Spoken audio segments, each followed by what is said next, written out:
सांगड़ मोहम्मद सुहेल राजपूत जी हिदायतुनि ते regional director मुहतसिब Sindh फज़ल मोहम्मद शेख वारा अकाउंट ऑफिसर सांगड़ ट्रेज़री में खुली कचहरी मुनक़द कई हुई, जंहिंमें मुलाज़िमनि ऐं पेंशनरनि पंहिंजे मसइलनि खां आगाह कयो।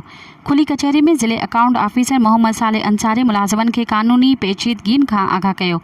खुली कचहरी में सिहत खाते जे डेली वेजिस मुलाज़िमनि जी पघारुनि जो मसइलो हल कंदे खेनि पघारूं जारी कयूं वयूं, जेके 2 ॾींहनि में जारी कई वेंदियूं। शाहपुर चाकर ऐं ॿियनि कॉलेजनि जे प्रोफेसरनि एमफिल अलाउंस जी शिकायत कई, जंहिं ते ज़िले अकाउंट ऑफिसर चयो त एमफिल अलाउंस जा मसइला सॼी सिंध में आहिनि। इंशाअल्लाह उहे मसइला बि जल्द हल थी वेंदा।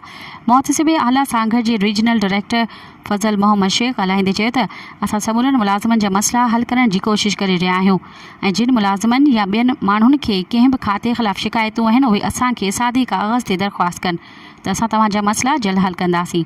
इन मौक़े ते मुलाज़िमनि, पेंशनर्स ऐं ॿियनि जो वॾो अंग मौजूदु हो, जिन जा मसइला फौरी तौर हल कया विया ऐं बाक़ी मसइला जल्द हल करण जो यकीन ॾियारियो वियो। मज़ीद ख़बरनि ऐं तफ़सीलात लाइ विज़िट कयो असांजी वेबसाइट www.awamiNewsHD.com ऐं ॾिसंदा रहो अवामी न्यूज़ HD।